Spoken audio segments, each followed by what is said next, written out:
Assalamualaikum warahmatullahi wabarakatuh.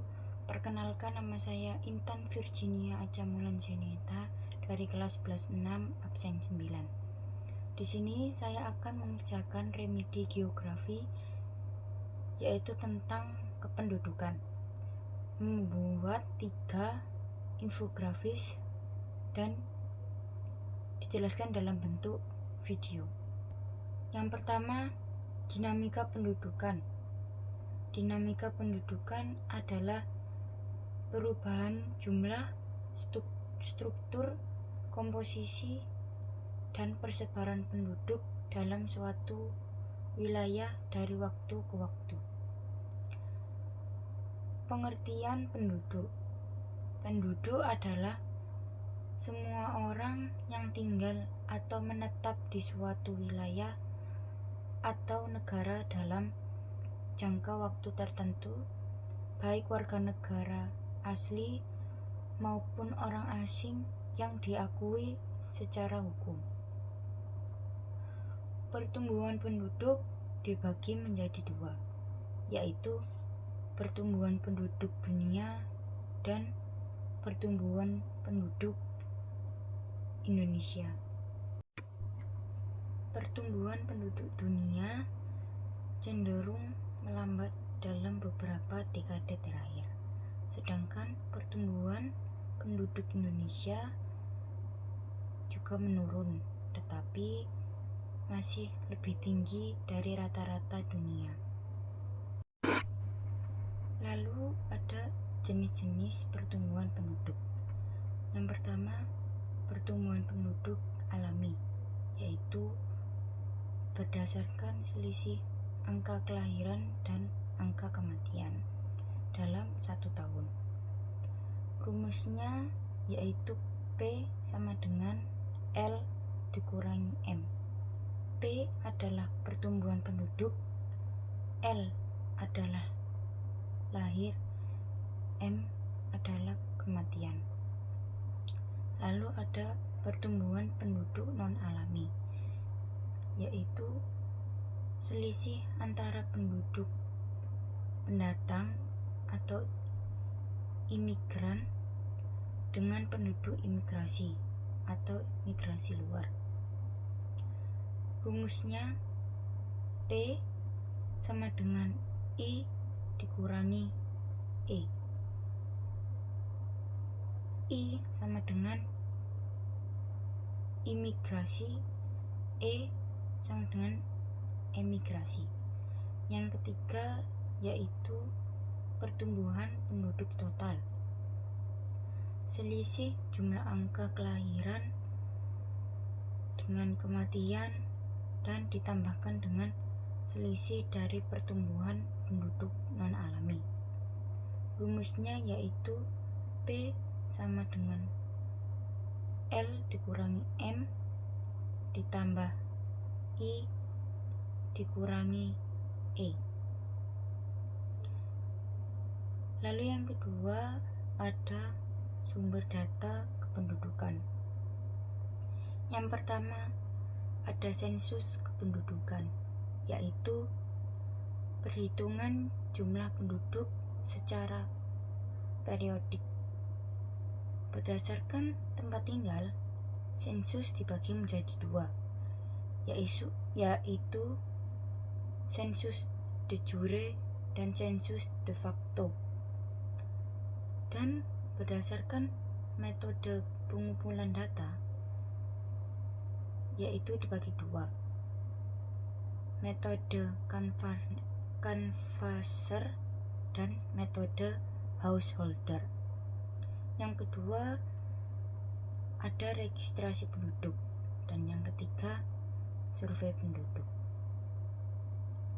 Nomor 3 yaitu kualitas sumber daya manusia.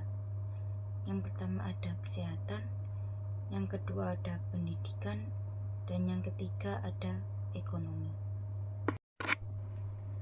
Setelah itu ada komponen dinamika kependudukan. Yang pertama, pertumbuhan penduduk terjadi ketika angka kelahiran lebih tinggi dari angka kematian dan adanya migrasi masuk. Yang kedua, komposisi penduduk. Pembagian penduduk berdasarkan usia, jenis kelamin, pekerjaan, pendidikan, dan lain-lain. Yang ketiga, ada distribusi penduduk. Penyebaran penduduk di suatu wilayah di Indonesia masih belum merata. Selanjutnya ada dampak dinamika kependudukan. Dampak positifnya yaitu meningkatnya tenaga kerja produktif dan memperkuat pasar dalam negeri. Lalu ada dampak negatifnya. Yang pertama, ledakan penduduk, tekanan pada sumber daya alam. Lalu pengangguran meningkat dan kemiskinan, kriminalitas, dan kepadatan pemukiman. Kemudian ada upaya untuk mengatasi masalah kependudukan. Yang pertama, keluarga berencana atau KB, mengendalikan angka kelahiran. Yang kedua, pendidikan kependudukan, yaitu menumbuhkan kesadaran penduduk. Yang ketiga, pemerataan pembangunan, yaitu mengurangi ketimpangan wilayah. Yang keempat, program transmigrasi, mengurangi kepadatan di pulau padat penduduk. Lalu ada contoh dinamika kependudukan di Indonesia. Yang pertama, ledakan penduduk pada tahun 1960 sampai 1970. Yang kedua, ada urbanisasi besar-besaran ke kota-kota besar. Yang ketiga, program KB sejak 1970 untuk menekan laju pertumbuhan penduduk. Yang keempat, transmigrasi dari Jawa ke luar pulau seperti Sumatera, Kalimantan, Sulawesi, dan Papua. Ada pula indikator kualitas penduduk. Yang pertama, angka harapan hidup, yaitu rata-rata usia hidup penduduk. Yang kedua, angka melek huruf, persentase penduduk usia 15 tahun ke atas yang bisa membaca dan menulis. Yang ketiga, angka partisipasi sekolah atau APS, yaitu persentase anak sekolah sesuai usianya. Yang keempat, indeks pembangunan manusia atau IPM, yaitu mengukur kualitas hidup berdasarkan pendidikan, kesehatan, dan pendapatan. Selanjutnya ada permasalahan penduduk di Indonesia. Yang pertama, jumlah besar dan pertumbuhan cepat. Yang kedua, penyebaran tidak merata. Yang ketiga, kualitas rendah, pendidikan dan kesehatan. Yang keempat, beban ketergantungan tinggi. Yang kelima, tingginya urbanisasi tanpa perencanaan. Adapun upaya pemerintah dalam mengelola kependudukan. Yang pertama, UU Kependudukan mengatur administrasi dan data penduduk. Yang kedua, program KB dan BKKBN mengedukasi keluarga untuk mengatur kelahiran. Yang ketiga, pembangunan desa agar penduduk tidak menumpuk di kota.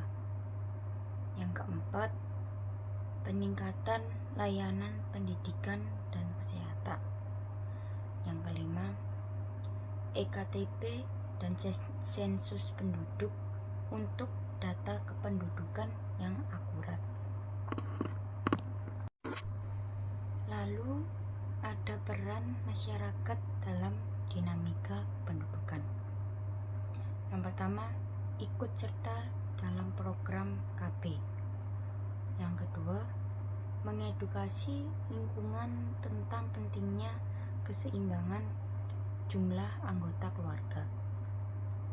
Yang ketiga, berperan aktif dalam pembangunan lokal. Yang keempat, tidak membuang sampah sembarangan dan menjaga lingkungan tempat tinggal terkait kepadatan dan kesehatan masyarakat. Ada pula proyeksi penduduk. Perkiraan jumlah penduduk di masa depan berdasarkan tren kelahiran, kematian, dan migrasi. Tujuan perencanaan pembangunan menentukan kebutuhan pangan, energi, dan pendidikan, mengatur distribusi penduduk secara geografis. Selanjutnya ada isu global terkait kependudukan. Yang pertama ada overpopulasi, yaitu banyak negara dengan pertumbuhan cepat menghadapi masalah sumber daya. Yang kedua ada aging population, yaitu negara seperti Jepang dan Eropa menghadapi penurunan kelahiran dan beban lansia. Yang ketiga ada migrasi global, yaitu perpindahan penduduk lintas negara karena perang, perubahan, dan ekonomi. Lalu ada kegiatan sensus dan survei penduduk.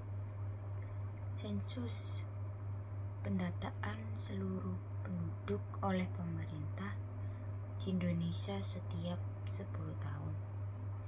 Yang kedua, survei sampel data kependudukan, misalnya SDKI dan Susenas. Yang ketiga, registrasi sipil, data kelahiran, kematian, perkawinan, dan perceraian. Selanjutnya ada kependudukan dalam pembangunan nasional.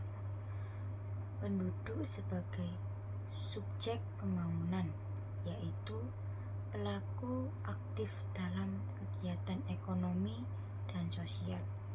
Yang kedua ada objek pembangunan, yaitu sasaran utama kesejahteraan dan kualitas hidup. Tujuannya adalah mewujudkan penduduk yang tumbuh seimbang, berkualitas, dan merata penyebarannya. Kesimpulan dari dinamika kependudukan adalah perubahan jumlah, komposisi, dan persebaran penduduk yang dipengaruhi oleh kelahiran, kematian, dan migrasi. Pertumbuhan penduduk yang tidak terkendali dapat menimbulkan berbagai masalah seperti pengangguran, kemiskinan, dan kerusakan lingkungan. Namun juga bisa menjadi potensi pembangunan jika didukung kualitas sumber daya manusia yang baik. Struktur penduduk berdasarkan usia, pendidikan, dan kesehatan sangat menentukan arah kebijakan. Menentukan arah kebijakan pembangunan suatu negara. Mobilitas penduduk seperti urbanisasi dan migrasi juga berpengaruh terhadap kondisi sosial ekonomi masyarakat. Oleh karena itu, pengelolaan penduduk melalui program keluarga berencana, pembangunan merata, dan peningkatan kualitas hidup sangat penting agar penduduk menjadi kekuatan, bukan beban, dalam pembangunan nasional yang berkelanjutan. Sekian penjelasan video dari saya. Wassalamualaikum warahmatullahi wabarakatuh.